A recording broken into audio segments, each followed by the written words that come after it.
Hadis selanjutnya 360 dari Maimun bin Abu Syabib ya, bin Abu Syabib radhiyallahu rahimahullah, ini seorang tabi'in. Dari Maimun bin Abu Syabib rahimahullah, anna Aisyah radhiyallahu anha marra biha sa'il fa'atathu kisrah wa marra biha rajulun alaihi thiyabun wa haibah fa'aq'adathu fa'akala faqila laha fi dhalik. Faqalat qala Rasulullah SAW anzilun nasa manazilahum. Hadis ini diriwayatkan Abu Daud dan beliau mengatakan bahwasanya Maimun tidak pernah bertemu dengan Aisyah. Artinya bahwa Aisyah radhiyallahu anha dilewati oleh seorang pengemis. Maka beliau memberinya sepotong roti. Dan dia dilewati oleh seorang laki-laki yang berpakaian bagus. Dan kelihatan memiliki wibawa. Di buku kita tidak diterjemahkan makna wibawa juga ya. Maka Aisyah mempersilahkannya untuk duduk, laki-laki yang kedua tadi, sehingga dia diberi makan. Ada seseorang bertanya kepada Ummul Mukminin Aisyah radhiyallahu anha tentang perbuatan tersebut, maka beliau pun menjawab, Rasulullah SAW telah bersabda, tempatkanlah manusia itu sesuai dengan kedudukan masing-masing. Nanti baru kita jelaskan insyaAllah. Dalam riwayat Imam Muslim, dan beliau menyebutkan ini dalam awal kitab sahihnya secara muallak. Muallak sekali lagi tidak diberikan nomor urut ya. Beliau berkata dan telah disebutkan dari Aisyah radhiyallahu anha, dia berkata, amarana Rasulullah SAW an nunzilan nasa manazilahum. Rasulullah SAW memerintahkan kami untuk menempatkan manusia sesuai dengan kedudukan mereka. Juga disebutkan oleh Al-Hakim dalam kitab Mustadraknya. Abu Abdillah juga dalam kitabnya Ma'rifatul Ulumul Hadith, dan beliau mengatakan hadith ini adalah hadith yang sahih. Hadith ini teman-teman sekalian memberikan gambaran kepada kita tentang pentingnya memposisikan atau memberikan, menilai kedudukan seseorang. Sikap Ummul Mukminin Aisyah radhiyallahu anha ini memberikan gambaran kepada kita. Bagaimana pada saat seorang pengemis lewat, ya memang dia tidak butuh kecuali sepotong nasi atau sepotong roti saja. Minta lalu Aisyah memberi lalu orang itu pergi. Karena bagi orang tersebut adalah hanya butuh diberikan makan. Dia tidak butuh lagi penghormatan. Bagi dia bagaimana dia diberikan sesuatu. Bahkan kalau kita berikan penghormatan lebih, mungkin dia akan merasa terganggu. Ya, karena memang dia tidak butuhkan itu. Sementara ada orang kedua lewat, dia memiliki pakaian yang bagus, kelihatannya punya wibawa, ya, kemudian juga lewat dan Aisyah ingin memberikan dia makan, maka Aisyah pun mempersilahkan dia duduk lalu memberikan makan. Jadi ada perbedaan muamalah antara keduanya atau interaksi antara keduanya.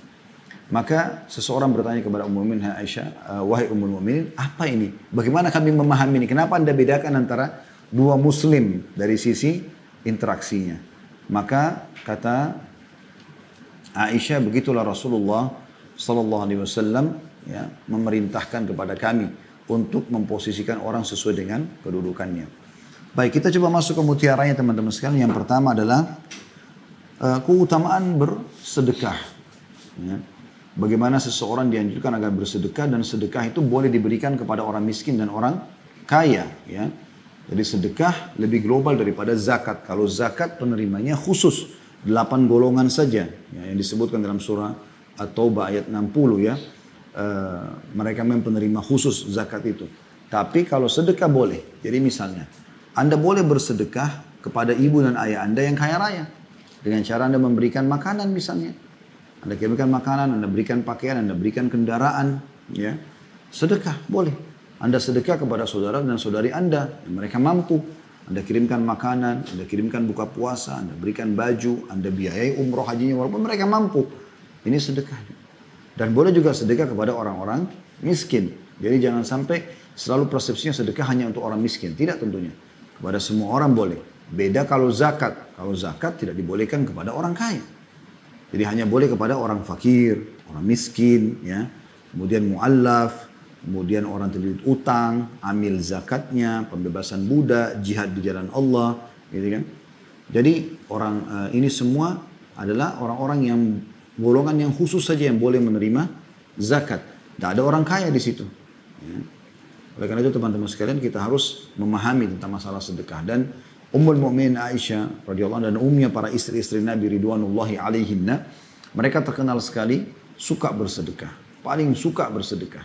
Ya, kisah masyhur Aisyah banyak sekali radhiyallahu anha bagaimana beliau suka sekali bersedekah sampai pernah beliau mau berbuka puasa dan tidak tertinggal kecuali sepotong roti saja dia sama pembantunya akan berbuka puasa beberapa saat sebelum azan. Kalau ada yang ketuk pintu rumahnya, kemudian ternyata waktu disuruh buka pembantunya oleh Aisyah radhiyallahu anha dibuka, ternyata ada seorang miskin yang minta makanan. Lalu Aisyah menyuruh agar pembantunya memberikan roti yang tinggal satu untuk mereka buka puasa. Tidak ada makanan dan bekal yang lain. Ini setelah Nabi SAW meninggal dunia tentunya. Maka kemudian pembantu tersebut mengatakan, wahai ummul mukminin, kita nggak ada untuk buka puasa. Aisyah cuma tersenyum saja. Subhanallah, belum bayangan orang yang tadi menerima sedekah roti tadi itu yang sisa satu hilang, nanti masih bisa nampak. Datang seorang tetangga membawa makanan, ya, satu nampan isinya roti gandum dengan kambing, potongan daging yang sangat wangi, dimasak dengan za'faran dan beberapa bumbu-bumbu yang aromanya sangat wangi dan juga membuat cita rasanya enak. Dihidangkanlah, kemudian Aisyah pun pada saat itu mendengarkan azan lalu menyuruh pembantunya makan bersama-sama. Setelah makan dan masih banyak lebihnya itu pun nanti disedekahkan. Maka Aisyah tersenyum sambil mengatakan, ini lebih baik daripada rotimu tadi. Mereka begitu yakin bahwasanya sedekah itu akan dibalas oleh Allah Subhanahu wa taala sebagaimana Allah berfirman dalam Al-Qur'an, "Wa ma anfaqtum min syai'in fa huwa yukhlifu." Apapun yang kalian infakkan di jalan Allah, maka Allah pasti akan ganti. Maka harus ditanamkan dalam diri seorang mukmin kalau sedekah ini adalah sesuatu yang bisa mendatangkan rahmat Allah Subhanahu wa taala, digantikan oleh Allah menjadi penyebab datangnya rezeki, ya. Banyak sekali permasalahan selesai dengan sedekah, dan ini sudah pernah kita bahas panjang lebar, khusus temanya dahsyatnya sedekah, dan itu mungkin sudah beberapa kali kami ulangi. Insya Allah teman-teman bisa kembali ke YouTube, di playlist insya Allah sudah ada masalah itu. Yang jelas ini keutamaan bersedekah, bagaimana Aisyah bersedekah kepada orang yang miskin dan orang yang mampu yang lewat, gitu kan. Kemudian mutiara yang kedua yang bisa kita ambil adalah bagaimana memposisikan atau memberikan, ya, sedekah tersebut sesuai dengan kedudukan seseorang. Tentu teman-teman kalau kita bisa, misal kita mau memberikan makan orang miskin, kita bisa mengemasnya lebih bagus, oke, nggak ada masalah. Tapi kalau tidak, dan kita tahu ternyata dengan kita beli misalnya makanan bungkus di satu restoran, dibungkus dengan kertas, plastik misalnya, sudah cukup bagi mereka yang penting menghilangkan lapar. Seperti orang-orang miskin di pinggir jalan yang dorong gerobak, ngumpul-ngumpul sampah. Mereka nggak penting bagi mereka box yang besar, mereka nggak penting harus ada sendok sama garpunya yang khusus, nggak penting harus ada merek restorannya yang mewah. Mereka nggak penting itu, bahkan mungkin mereka tidak lihat itu. Mereka begitu diberikan makanan, bagi mereka makan, gitu kan. Maka pada saat kita, tentu kalau kita bisa berikan yang terbaik silakan. Tetapi dari hadits ini diajarkan kepada kita, kita boleh memberikan sesuai dengan kedudukan orang. Kalau kita berikan kepada mereka nasi bungkus, misalnya kita beli nasi bungkus Padang, biasanya mungkin teman-teman tidak asing dibungkus dengan daun pisang, ada mungkin langsung dengan kertas lalu diikat dengan karet. Umum orang semua belanja mungkin seperti ada juga nasi mungkin pakai kotak, ya, ada namanya segala macam. Mungkin bagi orang-orang miskin pinggir jalan, bagi mereka nggak masalah walaupun pakai bungkus kertas, karena bagi mereka laparnya, ya, bisa hilang. Dia nggak penting ini merek apa. Dan itu Anda jangan samakan kalau Anda memberikan kepada atasan Anda di kantor yang biasa makan misalnya di rumah makan sederhana atau rumah makan yang lain, ya maksudnya yang merek, ya. Mohon maaf saya sebutkan tadi mungkin karena ini banyak dikenal orang. Misal mereka memang terbiasa makan di restoran yang punya nama. Kalau Anda berikan makanan sembarangan mungkin dia tidak makan. Maka Anda memberikan makanan khusus dan Anda membedakan mana orang miskin di pinggir jalan dan mana orang yang punya kedudukan. Lalu Anda berikan, ini bagian daripada syariat Allah Subhanahu wa taala. Di sini Aisyah melakukan hal tersebut. Bagaimana beliau menjadikan contoh orang miskin yang lewat yang hanya menghilangkan lapar dengan diberikan makanan sepotong roti. Ada orang yang pakaiannya bagus, kalian punya wibawa, dan Aisyah ingin bersedekah pun dengan dia disuruh duduk dulu, diberikan makanan yang lebih tertata rapi sehingga memang sesuai dengan kedudukan mereka. Supaya sedekah yang kita inginkan sampai pada targetnya. Nah, ini yang dimaksudkan dengan hadis, dan ini mutiara kita. Yang kedua kita ambil tentunya, ya. Kemudian kita masuk ke hadis selanjutnya, dan insya Allah kita akan coba selesaikan sampai hadis 363, ya. Hadis sekarang yang kita masuk adalah 361 dari awal kita belajar. Dari Ibnu Abbas radhiyallahu anhu beliau berkata, "Qadima Uyainatu bin Hisn, fanazala ala ibni akhihi al-Hurr ibn Qais, وكان من النفر الذين يدنيهم عمر رضي الله عنه وكان القراء أصحاب مجلس عمر ومشاورته كهولا كانوا أو شبانا فقال أيينة لابن أخيه يا ابن أخي لك وجه عند هذا الأمير فاستأذن لي عليه فاستأذن له فأذن له عمر رضي الله عنه فلما دخل قال هي يا ابن خطاب فوالله ما تؤتينا الجزل ولا تحكم فينا بالعدل فغضب عمر رضي الله عنه حتى هم أن يوقع به فقال له الحر يا أمير المؤمنين إن الله تعالى قال لنبيه صلى الله عليه وسلم خذ العفو وأمر بالعرف وأعرض عن الجاهلين وإن هذا من الجاهلين والله ما جاوزها عمر حين تلاها عليه وكان وقافا عند كتاب الله تعالى. Artinya Uyainah bin Hisn datang ke Madinah. Dia singgah di rumah keponakannya yang bernama Al-Hur bin Qais, salah seorang yang dekat dengan Khalifah Umar. Maksudnya orang yang punya kedudukan di sisi Umar. Siapa dia? Al-Hur bin Qais. Dan yang menjadi anggota majelis permusyawaratan Umar adalah para qurra atau penghafal Al-Quran, tua maupun muda. Uyainah berkata kepada ponakannya, wahai putra saudaraku, kamu mempunyai kedudukan di hadapan Amir Mukminin ini. Mintakanlah untukku izin untuk menghadapnya. Lalu dia memintakan izin dan Umar pun radhiyallahu anhu memberikan izin. Ketika dia masuk, maksudnya Uyainah bin Hisn masuk, dia berkata, hei putra Al-Khattab, jadi dengan tidak sopan berbicara, demi Allah kamu tidak memberi kami banyak dan kamu tidak memutuskan dengan adil di antara kami. Maka Umar marah hingga ingin menjatuhkan hukuman terhadapnya. Maka Al-Hur, ponakan Uyainah tadi yang ngomongnya tidak sopan itu, yang merupakan satu dari majelis permusyawaratannya Umar, berkata kepada Umar, wahai Amir Mukminin, sesungguhnya Allah Ta'ala berfirman kepada Nabinya Muhammad SAW yang artinya, maafkanlah, perintahkanlah yang baik dan berpalinglah dari orang-orang bodoh. Surah Al-A'raf 199. Dan sesungguhnya orang ini, maksudnya paman saya, ya, termasuk orang-orang yang bodoh. Demi Allah, Umar tidak melangkahi ayat tersebut ketika dia membacanya kepadanya. Maksudnya ketika tadi Al-Hur membaca, dan Umar adalah orang yang patuh pada kitabullah Ta'ala. Diriwayatkan oleh Bukhari. Hadis ini atau riwayat ini cukup panjang teman-teman sekalian, menceritakan bagaimana sikap Amir Mu'minin Umar radhiyallahu anhu dengan seseorang yang sebenarnya orang ini, Uyainah ini, yang saya tahu ya, dia termasuk salah satu dari sahabat Nabi juga. Tetapi dia tidak tinggal di Madinah.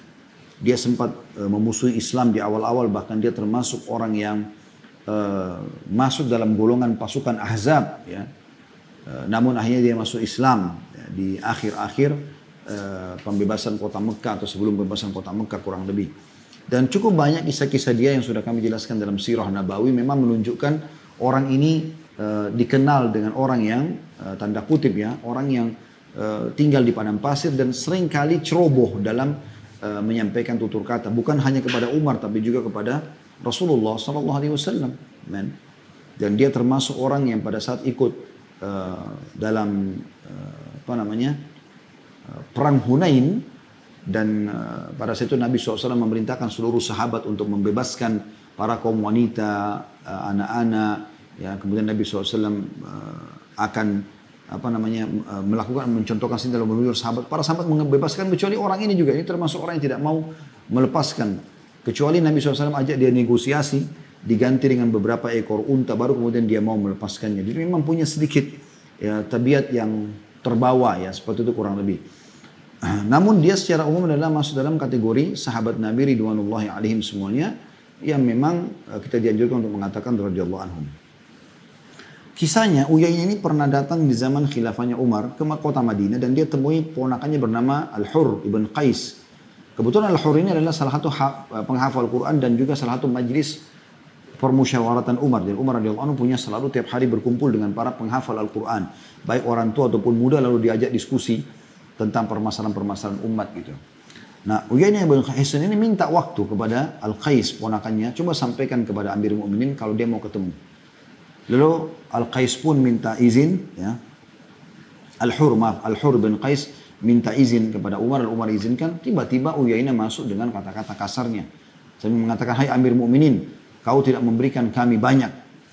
Dan kau juga tidak berhukum dengan adil. Maka Umar pun marah kepada Uyainah ini. Ya, kemudian Al-Hur langsung segera tahu kalau Umar bin Khattab adalah orang yang sangat hati-hati dengan Al-Quran. Lalu dia mengatakan, wahai Amir Mu'minin. Sebelum dihukum pamannya, dia mengatakan, Allah telah berfirman kepada nabinya, ya khudil afwa wa'mur bil urfi wa'arid anil jahilin.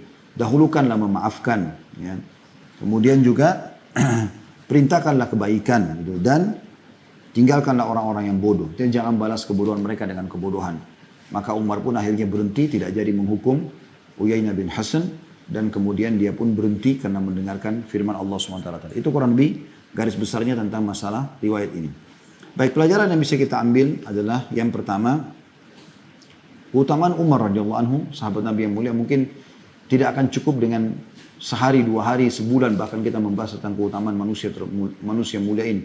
Mertua Nabi SAW, sahabat Nabi SAW, orang yang luar biasa di tangannya tersebar Islam. Bahkan Nabi SAW pernah mimpi dia menggunakan pakaian yang cukup panjang, yang Nabi takwilkan dengan ilmu yang luas, ya, radhiyallahu anhu. Dan banyak orang ya, belajar dari Umar, dari sikap beliau, dari perbuatan beliau, dan bagaimana ketegasannya yang sangat terkenal sekali.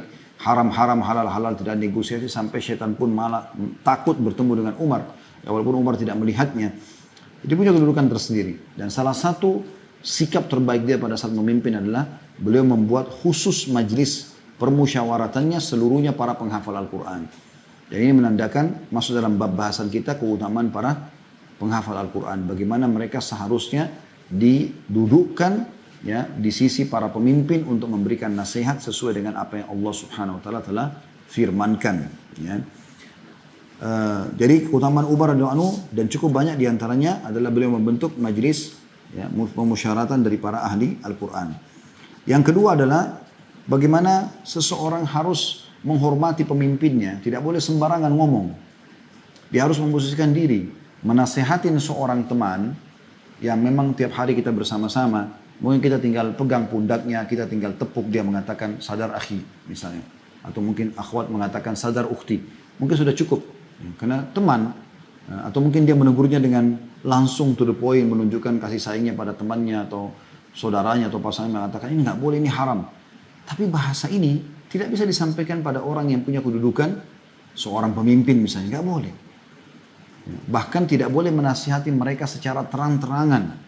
Menasihati mereka itu dengan cara ya, tersembunyi.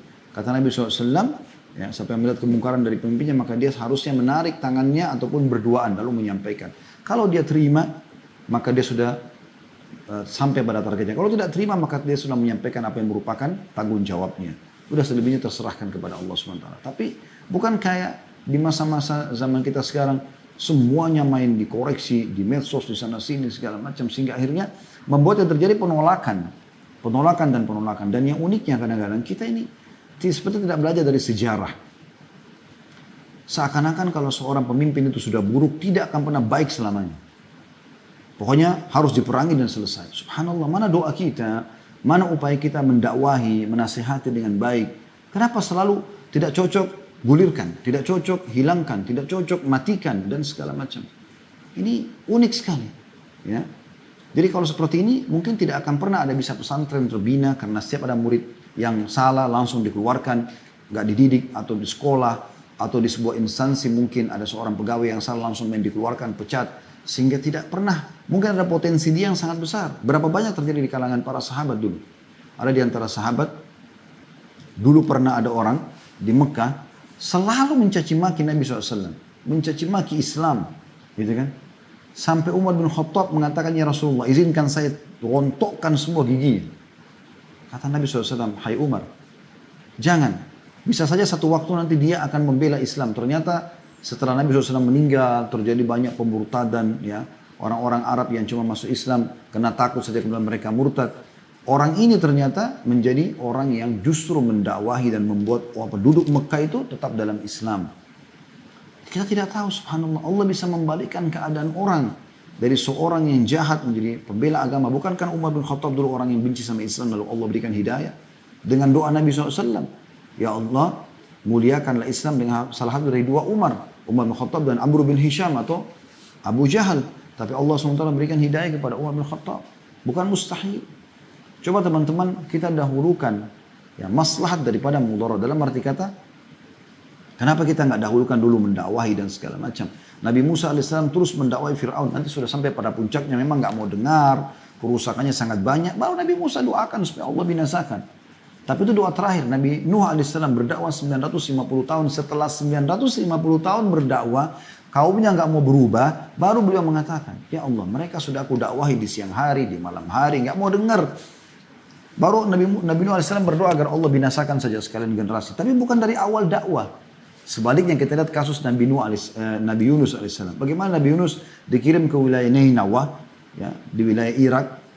Lebih dari 100.000 penduduknya. Dan Nabi Yunus bukan dari wilayah itu, mendakwahi mereka. Salah satu syarat para nabi-nabi, mereka tidak boleh tinggalkan wilayah dakwah sampai ada perintah Allah SWT untuk meninggalkannya. Dia sudah tinggalkan duluan. Dengan niat baik. Ini orang-orang kayaknya nggak mau dengar dakwah nih. Cari tempat dakwah yang lain yang bisa menerima dakwah. Seperti itu. Maka Allah hukum Nabi Yunus SAW. Kisahnya masyhur. Ya, dan sudah kita sampaikan kisah Nabi Yunus SAW di medsos, insya Allah ada. Anda bisa ikuti bagaimana Allah justru hukum karena dia meninggalkan lokasi dakwahnya.